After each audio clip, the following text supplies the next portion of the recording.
webinar. My name is Matt Jacobson. I'm the Online Learning Coordinator for the Learning Technology Center of Illinois. I'd like to remind everyone that we are recording this webinar today. Recordings will be posted within 48 hours of the end of the event today. Those who are joining us live during the webinar can earn Illinois PD credit. Evaluations will be emailed to live participants within 48 hours as well. If you'd like to ask questions or interact today, please type your questions or comments in the chat or the Q&A. I'll be monitoring that throughout the webinar. Please make sure to switch the blue drop-down menu in the chat window to everyone so that we can all read your questions and benefit from the responses. Today, we are joined once again from Jenn Skalitzky from Infinitec, who is going to tell us a little bit about some resources that can help us support students and support universal design for learning in our lessons. So Jenn, I'm going to stop sharing so that you can take over. Great. Thank you so much, Matt. One, for the introduction and also for having me here today.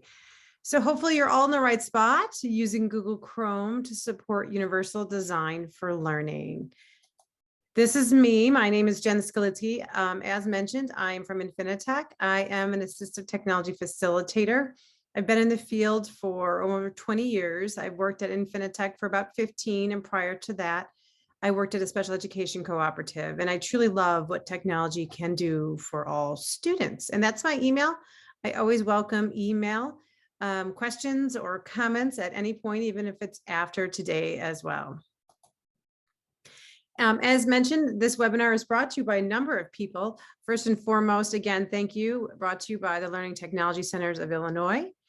And we obviously am from Infinitec, but we also have a grant from the Illinois State Board of Education, where one of our goals is to go across the state and to provide free trainings. We provide free trainings on UDL in terms of a framework of different apps and extensions for Chrome, just web resources in general. We also provide trainings on free trainings on assistive technology, augmentative communication, autism behavior, and so forth. So you can check out our website.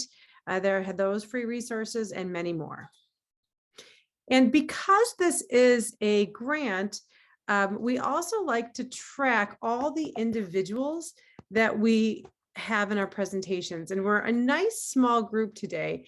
So if you don't mind humoring me, I'm going to put this Padlet link in the chat box along with the handouts that are there.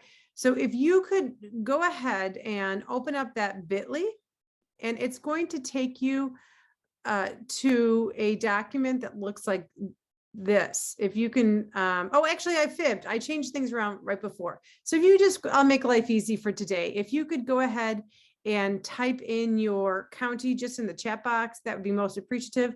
Cindy already did that. She put in Champaign. So Cindy, you are one head of the game there. Thanks, Amy, for doing that. And I noticed you're throwing in that chat. So I'll just give you a moment to throw that in. Thank you so much. And then while you type in that chat, as a friendly reminder, the handouts are in there as well. So if I really encourage you to use this electronic handout version, as I have embedded many resources that are additional that I'd also like for you to take a look at throughout there. So Matt, if you don't mind, if you could go ahead and throw that into the chat box, that would be wonderful. Again, the handouts. So now you were all wonderful. If you could tell me about yourself, I would love to know. We're a nice small group here. If you could tell me, obviously you've already told me what county you're from. If you can tell me, one, your position, and two, what kind of students you work with, that would be really helpful as we can kind of get to know each other, and I could maybe direct you in some resources. Okay, thank you for sharing. I appreciate that. And if you still haven't typed in, go ahead and check that, type that in, and I'll check that momentarily. Okay, so our goals today is you'll be able to define all three areas of UDL. We're really going to just skim the surface today. You're going to also be able to pair 3 technology supports for each principle of UDL. And then you'll be able to list 3 additional resources to support UDL. There's going to be many, many resources provided in this presentation, but I know for a fact you'll be able to do at least 3. Now, the next thing I'd like for you to do, and this is when I did go in the Padlet, if you could then open up this bit.ly, which I will also throw in the chat for you. And I would love to know your current mood right now and your mood meter. I think that this plays an important part of our learning and how we perceive things. So let's go ahead and type in there. And I'd love to know how you're all feeling today. And Matt threw that in there, and so did I. Or of course, you could go ahead and link it from the handout presentation. So I'm just going to give you a moment to go ahead and type in that.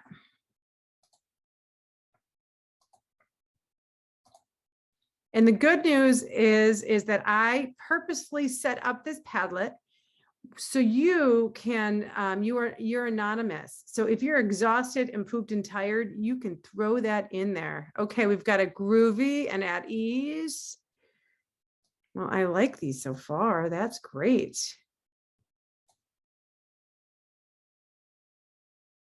So this program that I'm using is a free side to this. This is called Padlet. This really can be used in any form of the UDL to support UDL. You could use it for engagement. You can use it for multiple means of representation and action expression. You can use it as a teacher tool or a student tool. So we're looking like we have some really positive feeling people here. So that's really wonderful. And the reason that I'm asking you for your mood, and if you didn't add it, you can go ahead and add it in a moment, is that really plays a role in our learning. Now, if you were exhausted, if you were worried or annoyed or tired or peeved, your learning is going to be, and your alertness is going to be really different. So please keep that in mind too, as you work with, whether it's the adult learners or work with your students, the perspective and the mood that they come in really plays a big role, regardless of their skill level. So just keep that in mind, as your mood plays an important part of your learning, and so does our students or adult learners. So let's dive into UDL. Now, the roots of UDL really began in architecture, and I like to begin here because it really lays the foundation and a nice framework for what we need to be doing. Now, if you take a look at this picture here, it's obviously a beautiful picture of a ramp and stairs. And you can tell that this ramp here was designed from the beginning. It was designed to be available for everyone and to access that. Now, the original intention was designed for someone with mobility issues, where then perhaps they used a walker or a wheelchair. But how many of you have used a ramp in your lives? And go ahead and type in the chat and let me know if you've used a ramp in your life. And just an FYI, this is a big participation presentation. Okay, Cindy has, and how have you all used it? Yes, everyone's saying yes. So I'm going to guess that you've used it, and you're women, so perhaps you're a mom, and perhaps you've used it with a stroller.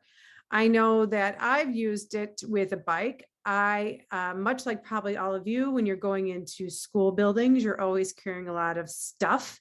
So I often have carts and bins with me, so I need to access that ramp. So you'll see how the universal design of that ramp was intended for one population, like I said, but really benefits everyone. Also think of the level doorknob. Now that's a really beautiful doorknob, and some people may think it's just for design, but part of that could also be for someone who has low tone and difficulty turning a knob. Now, how many of you, again, really appreciate having a level doorknob, because whether you're carrying in groceries, carrying in your work stuff, you can easily open the door. And I'm still a little crabby with my husband because he changed the doorknob on my door leading into the garage in the house.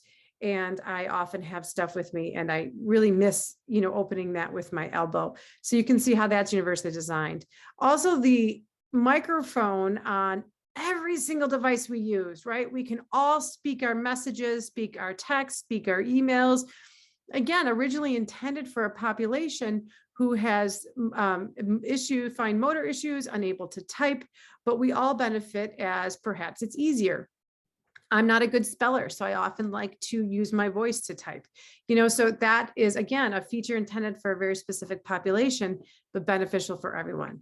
And then, of course, we have our closed captioning. That's another great resource in terms of, again, intended for individuals with hearing impairments, but, we see it at restaurants, gyms, bars, you name it, they have it. So again, think of that concept of how just designing something from the beginning and making it accessible for everyone can be really beneficial. Now, the official definition of universal design for learning is that UDL is a framework to improve and optimize teaching and learning for all people based on scientific insights into how humans learn. So now UDL really provides a blueprint for creating instructional goals and methods and materials and assessments that work for everyone, not just one individual, not a one-size-fits-all solution, but rather a flexible approach that can be customized and adjusted for individual needs.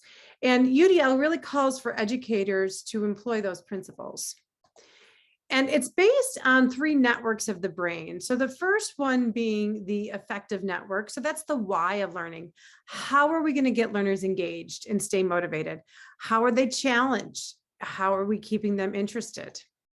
Also, that recognition network of the brain, the learning. So it's the what. How is it that we gather facts and categorize what we see and hear and read and identify letters, words, or an author's style? And then finally, that strategic network, the how of learning. So that's the planning and performing the tasks. It's how we organize and express our ideas, writing, for example, writing an essay or solving a math problem. So it's really showing what we know. So those 3 concepts are based on multiple means of engagement, multiple means of representation, and then multiple means of action expression. And that is UDL. And that is the call for educators to employ those 3 principles into their learning strategies and materials to better meet the needs of a diversified learning community. So Katie Novak tells us that a framework, we're really going to look at UDL through a framework, and it's a set of principles or beliefs and values that guide our work. So as a UDL practitioner, you believe that variability is the rule, not the exception. We all know all of our classrooms, whether they're students or adult learners, are very different, and they come in with various sets of skills, various background knowledge. Also, we did our mood meter. Everyone has different moods, although today it seems like everyone's in a pretty good mood. So that's good. So we know that variability is the rule. Also, we know that all students can work to the same goal and grade level standards. So we may have different means of getting there, but we certainly can have all students work to that goal. And all students can become expert learners if barriers are removed. And we're going to talk about that today, about what is an expert learner. And we're going to learn about some tips and tricks and strategies through the use of technology where we can remove barriers. Now, today is a presentation that I'm providing a lot of resources on technology, but please know that barriers can also be removed through non-tech ways. Technology is not the only way to support UDL. So I love these analogies. Katie Novak gave these, and like a true educator, I'm an honest thief, right? So I wanted to share these because they really resonated with me. She always gives a ton of examples, so I just picked 2. So here's that dinner party analogy, right? Hopefully things are turning around in the COVID world and we're able to throw a dinner party. So can someone type in the chat with me, what is the goal of a dinner party, right? What's the hope of a dinner party? So just throw that in the chat.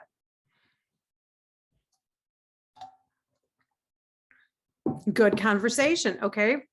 That's one goal. What else is another goal of a dinner party?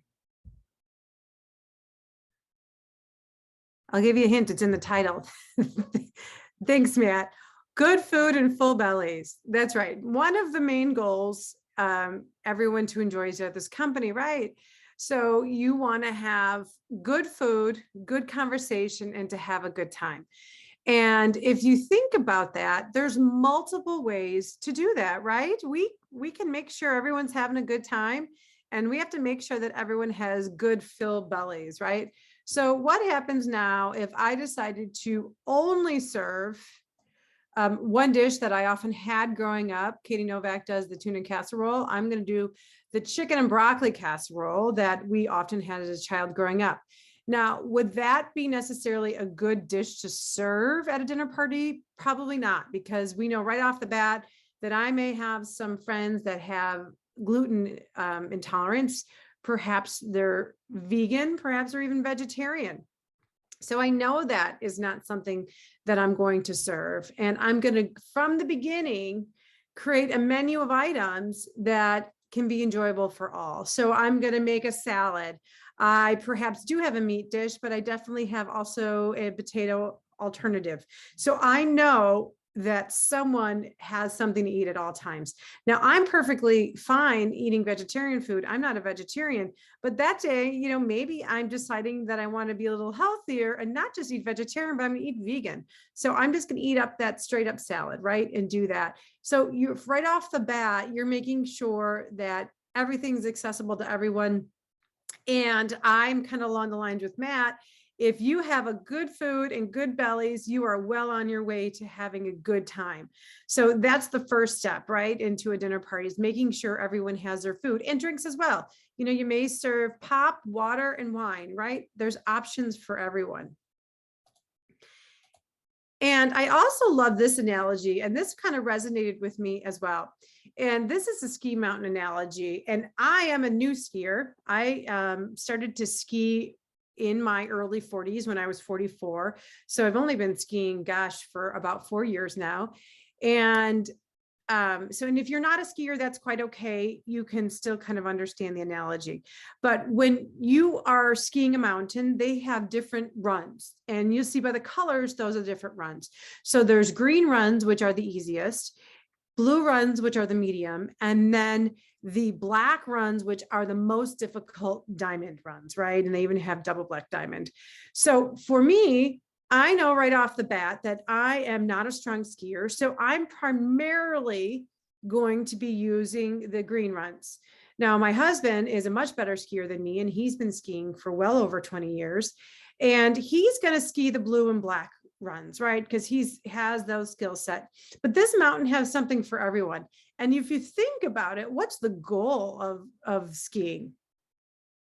And for the sake of time, I'm going to tell you, the goal of skiing is just to get down that mountain, right? It doesn't matter, and to have fun. It doesn't matter if you're on the green, blue, or black run, you are gonna get down that mountain and have fun. Now, if I'm feeling really good that day, I've gone down a few green runs and I was successful and I didn't fall, then, you know, think of the environment, right? I'm personally feeling good. The weather conditions are great. It was snowing. It's fresh snow, which then slows you down, which I love. And then I know I can be a little more challenged. So then I can go down a blue run, which is a little bit harder. So it's how I'm feeling internally that day. Also, the environment and the conditions are around me. I can do something a little more challenging. And then, you know, let's do on the flip side, my husband, who normally does a black run, may decide that day he doesn't want to do something more challenging because the environment is poor and he's not feeling great. You know, there's a lot of ice in the mountains, so it gets really slippery and dangerous. And he didn't sleep well the night before, so he just wants to be safe and then go down that blue run. Well, we can also compare, you know, education to skiing too. We all have that goal, whatever that is that we're trying to teach. But what we need to recognize is that there's multiple ways to do that. And there's multiple paths to do that.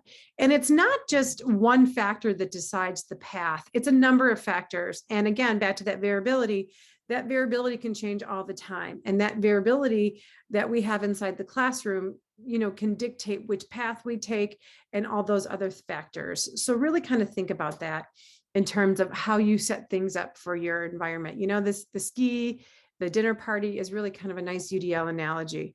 Did anyone have any thoughts? Did anything resonate with you, whether it was talking about the origins of UDL or talking about the dinner party or the ski run? Any thoughts on that? I'm going to have you type in the chat if you do. Okay, so I'm hearing a couple people mention the ski slope.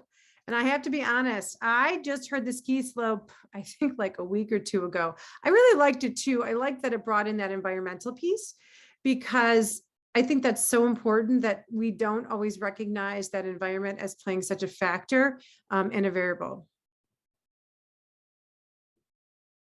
Oh, and the Olympics, you're right. Look at that. It is the season. Olympics are in there too. All right, I'm gonna close the chat, but if you think of anything else, let me know. And I know we're a small group. It looks like a lot of you already commented. That's great. Sorry, I had a timer going in the background for later and it started. Okay. So, I also just want to mention this, and this is very formal, but we also have to have UDL embedded in policy. It's in UDL is in the Strengthening Career and Technology Education for the 21st Century Act. We also have UDL in Every Student Succeed Acts. And if you want to see more on the UDL and policy, you can go ahead into that website and visit CAST. So this is something probably all of you have seen, but this is a friendly reminder. This is an excellent resource that CAST has put together, and it's been updated, and it's going to be continued to be updated as well. And I'm just going to move my controls for a moment here. And the 3 principles of UDR are to provide multiple means of engagement, multiple means of representation, and then multiple means of action and expression. And then you notice that there are top main categories within each action, and then there are also bullet points. But one other thing that I want to point out that I notice you don't always see when we're talking about UDL is we often see this, and because it's color coded and it's categorized, we often see it in that vertical representation. But I also want you to think of this in the horizontal representation as well. So that first level is really just about access. So we're going to provide access for engagement, and that means recruiting interest. We're going to provide access for perception, for representation, and then access would be for physical action. So we want to go not only horizontally, but also vertically. And we also want to build. And what are our options? How do we build an expert learner? Well, we sustain effort and persistence. We have language, we provide options for language and symbols. We provide options for expression and communication. And then the final horizontal is that how we can make an expert learner is to provide options for self-regulation, provide options for comprehension and executive function. And if we do all of those things, sorry, I thought I turned that off. If we do all of those things, we are creating expert learners who are purposeful and motivated, resourceful and knowledgeable, strategic and goal directed. So I think that was an interesting point to look at that. Now I'm going to give you some hands-on time. I also want to point out that CAST provides the guidelines in UDL. You can also go in there, download that grid, and then you can also see some really wonderful examples of UDL that are tech and no tech examples. And I would encourage you to go there and take a look, as they're very practical examples. They're not very formal at all, but that's an option for you to explore later on.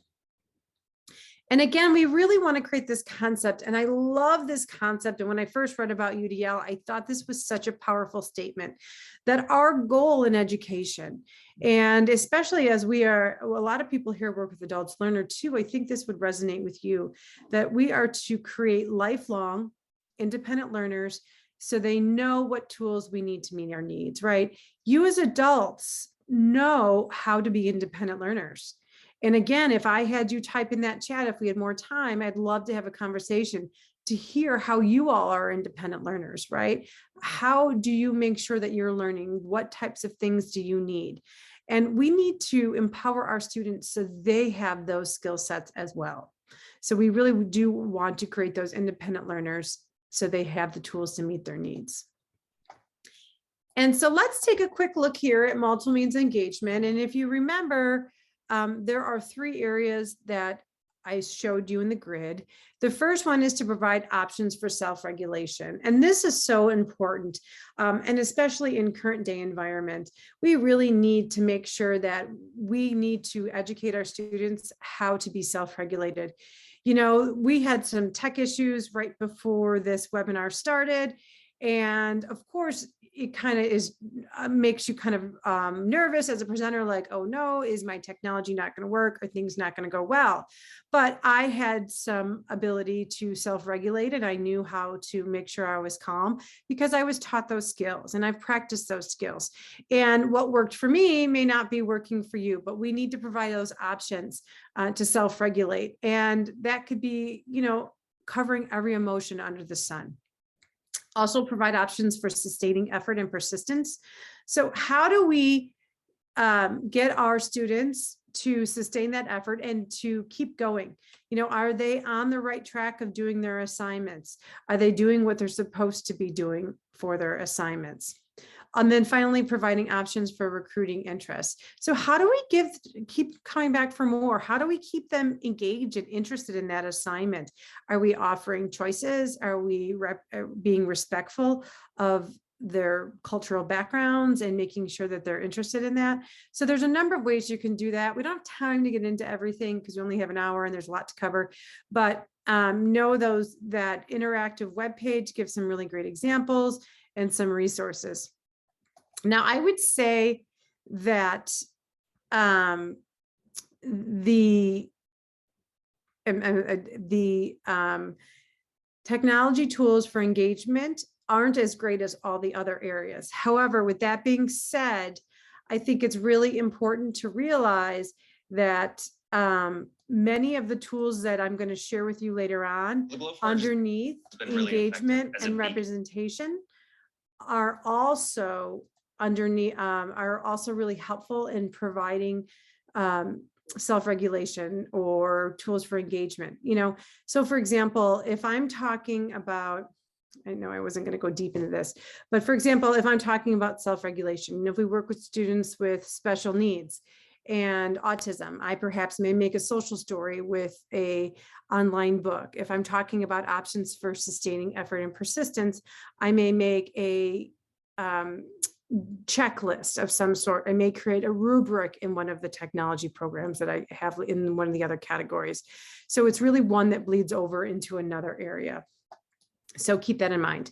Now, one thing I have here, and it's not going to play on my slide deck, but I gave you the YouTube link, is a really great video that's just 1 minute. It's on the explanation of the golden circle by Simon Sinek. I don't know if you've ever seen this, but it's a really quick explanation of the why. We always need to start with the why when we're working with our students, because I think if we start with the why, and this video explains the importance of that, is that it really helps with that engagement. I don't think we fill in enough blanks of our students and telling them what we're doing. We just assume they know.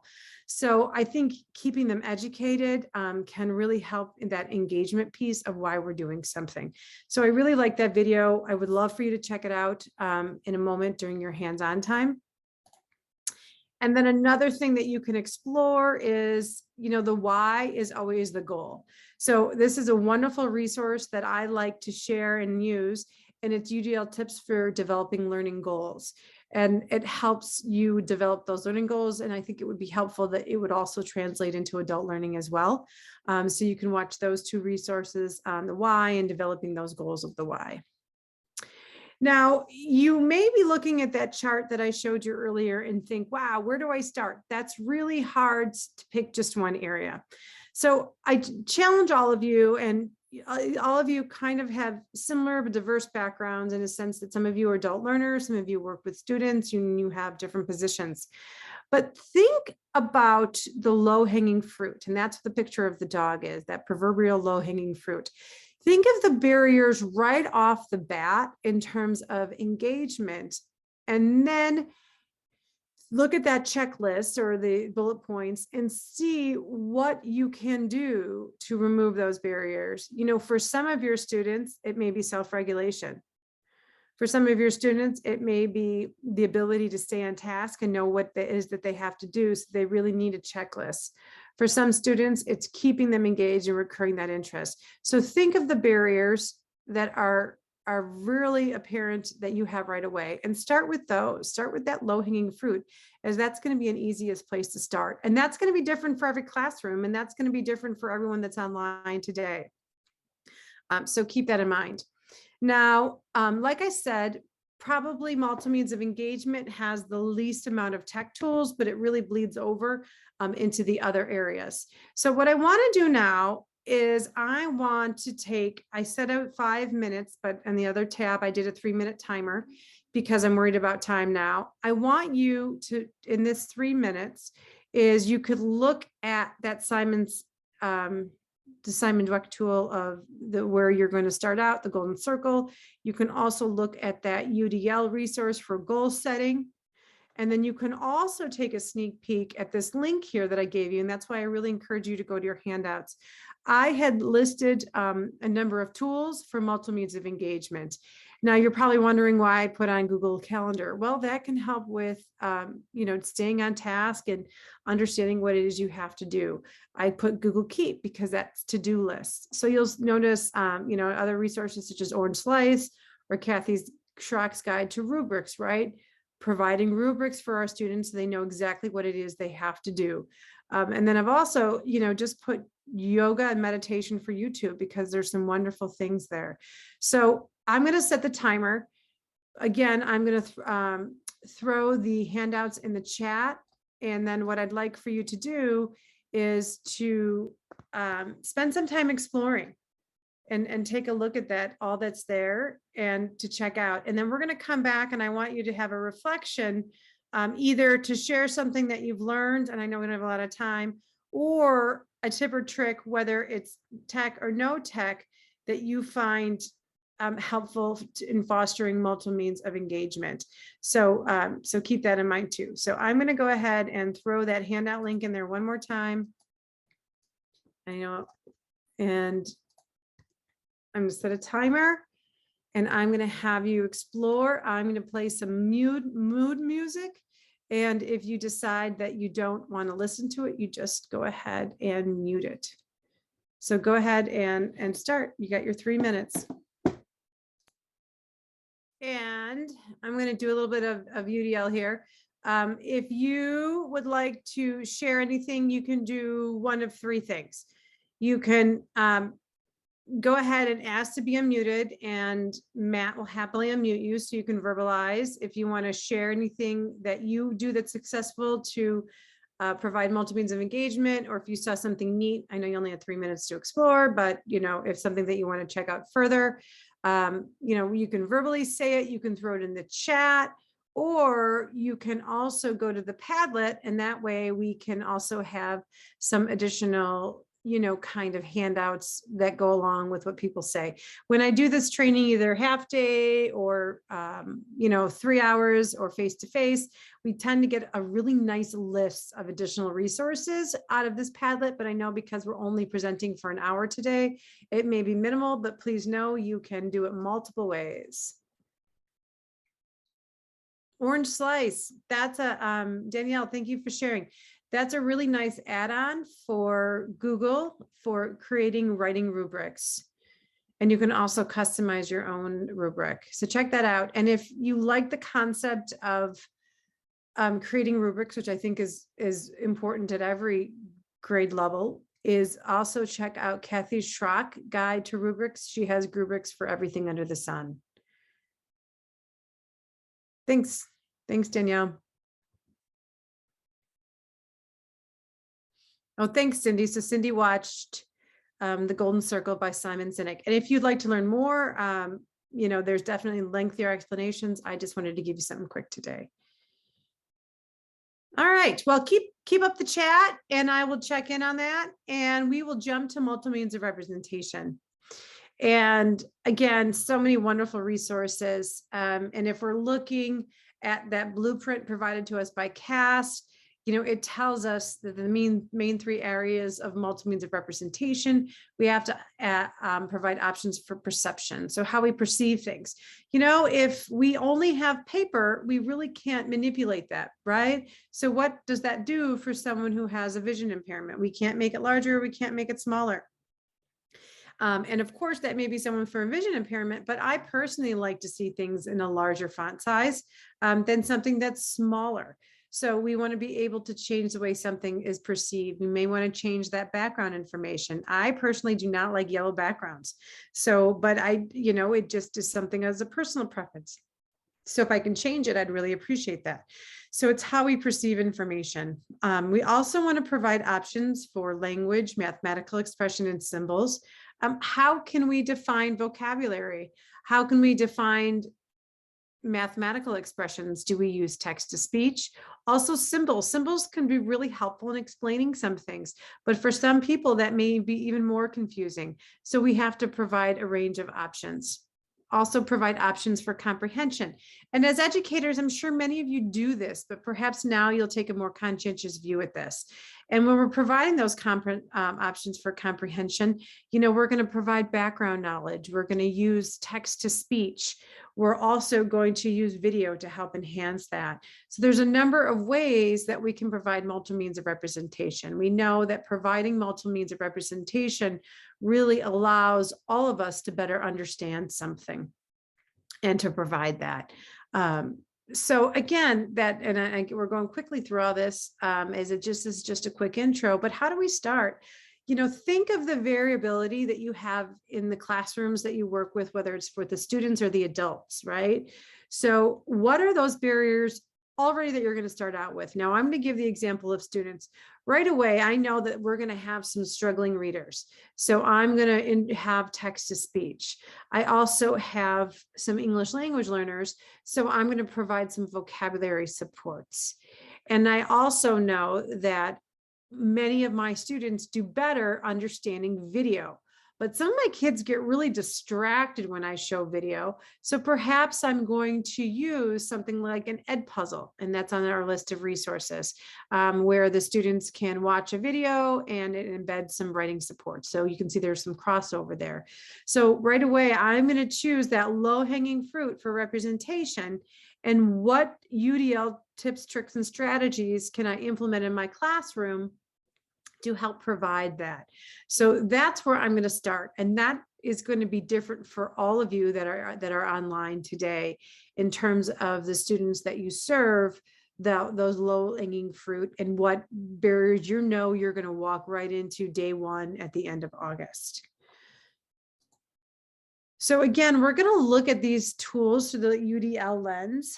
And again, I can't say this enough. These tools really cross over to a lot of categories. I too have provided a huge list. I'm just going to demo one for the sake of time and example, but show how powerful these tools can be. But during our hands-on time, you can definitely go through, and later on you can go through. I've given the tool a website, whether you prefer to read about it or a quick video, and then a definition. So there's so many great resources on here that you can explore. But I'm going to show one that's on here, and this is Wakelet. And I really think this tool can be used across all categories. It's free. Has anyone used Wakelet on here? Go ahead and throw it in the chat and just say yes. It would be wonderful to know. So I'm on Wakelet right now, and Wakelet is on your handout resources and multiple means of representation, and then also in multiple means of expression, because I think this can be used as a student tool and as a teacher tool, as are the many resources that I provided on all of our lists.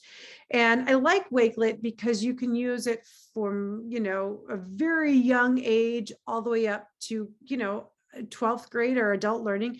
It's really about the content that you want to put in there. And I've chosen just a couple of resources to show today, but that was one of the barometers, is that I wanted to be able to use it with a wide array of students and a wide array of topics. You can use this also, as you kind of see the examples here, on whatever it is that you want to put together. So you gather information from the web, and you can gather information on the web in terms of videos, in terms of websites. You can also type in your own information. So it really provides a nice range of UDL in terms of multi-means of representation. And I loved, as soon as I went to the Explore tab on the top, one of the first things that I saw today, and because this changes frequently, is online reading resources for students. Wow, what a fun example to have for multiple means of representation. So you can take a look at the things that they've posted. And I'm just going to scroll through here so you can see some of the titles that are here, and then you could see how that, some of the examples that you can see that are definitely some geared towards teachers and then some geared towards students as well.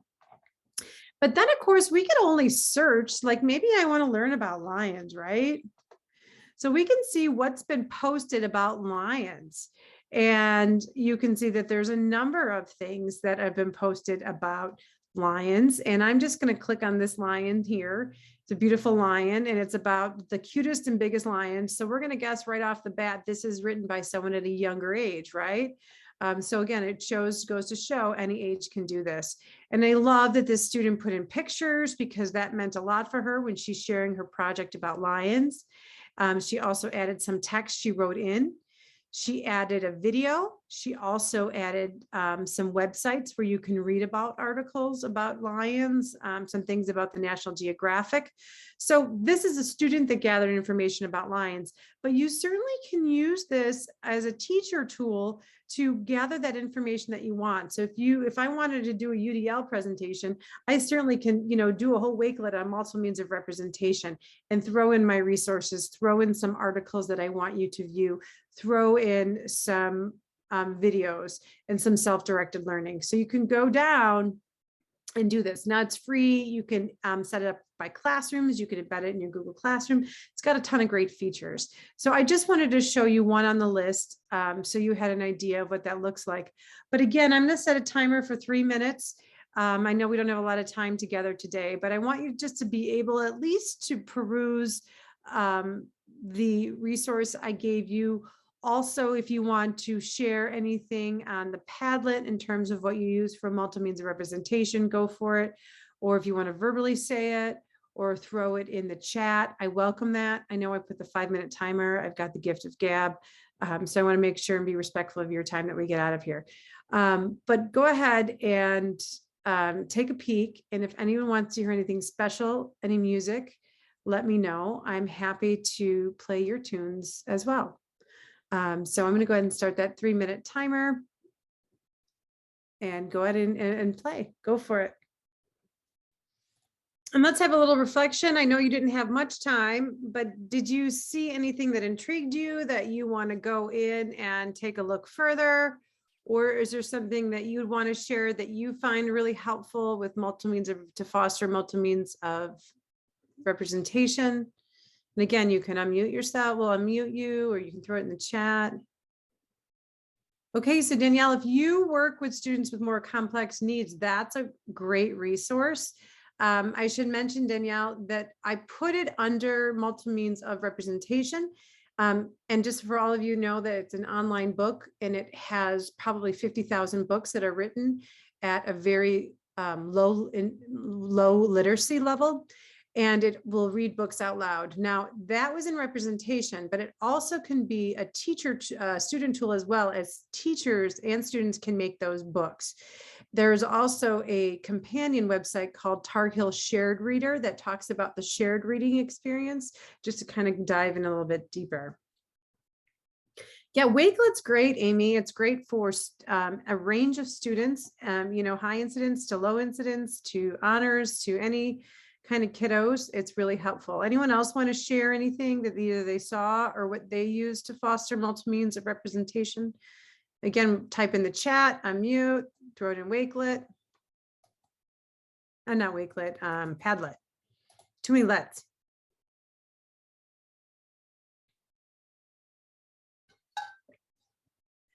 Okay, if you think of it as we go ahead and throw that in the chat. We'll come back to that. I just want to wrap up with multiple means of action and expression. I love this one. It really, I call this the show what you know category. And, think of assignment that we often get where we have to show the life cycle of a butterfly, right? Very common. and you have to write a 3-paragraph essay on the life cycle of a butterfly. Well, for me, I think of that as 2 different tasks. Is the task to show what you know about the life cycle of butterflies, or is the task to know how to write a 3-paragraph essay? I think those are 2 different tasks. So what we need to do is, if the goal of the task is to write a 3-paragraph essay, why not write a 3-paragraph essay on dinosaurs or elephants or bunnies, or whatever it is that you want, as we know that everyone has different interests. I mean, you're still going to have that goal of a main idea, supporting ideas, introduction, conclusion, all of that is going to stay the same, right? So, that may help with that engagement piece, that recurring interests, and so forth. Now, if the goal of the assignment is to talk about the life cycle of butterflies, maybe I do like to handwrite a 5-paragraph essay. I'm probably not going to handwrite it, but again, that's why we have UDL. We have choices. We may want to type a 5-paragraph essay, or use our voice to type a 3-paragraph essay. You definitely won't see me pulling out the crafts. I'm not a crafty gal, but some people are. They may want to show the life cycle of a butterfly and pull out those pasta noodles and paper plates and sticks and all that good stuff to demonstrate their knowledge. Perhaps they're going to create a movie. We can create so many movies now with our technology that's in our hands. Also, perhaps making a poster board or a slideshow in Google Slides. So again, really thinking about how you are going to set up your activities for students to show what they know. Really, we are creating barriers by allowing only one means of multiple means of action expression. So if we look at our wonderful guide by CAST, it's going to provide options for physical action. Okay, so are we going to use our hands? Are we going to use our voices in terms of physical action? Does it work with technology? Also providing options for expression and communication. What is it then that we can demonstrate? Can we use multimedia? Can we use arts and crafts? Can we use a video? How can we provide that? And then finally, options for executive function. That's a whole nother day training, but really think about how are we supporting our students' executive function skills in terms of their organization of what they have to do, organization in their content, keeping them on task, keeping them focused, and guiding them through that process. So lots of things for action expression. I love this quote, and it really makes us think about that. So for a fair selection, everyone has to take the same exam. Please climb that tree. And that kind of reminds us of what we ask our students to do. We cannot all climb that tree, and all these animals cannot climb that tree. Clearly, the monkey's going to have an advantage over everyone else. So let's think about that and providing that multiple means of action expression. Again, we're going to start the same way. I know right off the bat, my kids are going to have a hard time organizing their thoughts. We're going to provide a graphic organizer. I know I have some poor spellers, so I am going to make sure I perhaps have a really good spell checker. I also have encouraged students to use their voice when they're spelling. So I am going to identify those barriers right from the get-go. I'm going to provide supports for executive function. I'm going to make sure I provide good sets of instructions. I'm going to provide them in written format. I'm going to record myself, and I'm going to include some scaffolding to help get them there. So those are some places that you can start for writing. Again, great resource of technology. Technology is not the only way that you could do that to provide multiple means of expression, but I'll show you one tool that I love. It's on your list. It could go into all 3 areas. You can help create books for social emotional support. You can provide multiple means of representation and multiple means of expression. Now, I like this tool because it can be for someone in kindergarten all the way up to the college level, because it's really just about the content that you put in there. There's a free side and paid side. You get 40 books for free. And I love the UDL supports that are already embedded. I can make a book, a comic book, whatever it is I need. So I'm not going to make a book, but I'm going to show you the UDL supports. So it's very simple. You click a plus, very intuitive. I can add images. I can take pictures with my camera. I can hand draw with a pen. I could type text, or I can record my voice. Now, when I record my voice, it actually records that audio, but look what happens when I select text. It has a microphone. It's amazing, as I can speak any of my text that I want in my book. So I could click on there. And then when it can add shapes. So I'm not very good at drawing. I'd be the one to add shapes. And then you can also embed some apps. This is, they're always making great updates. For example, can also be used with Canva.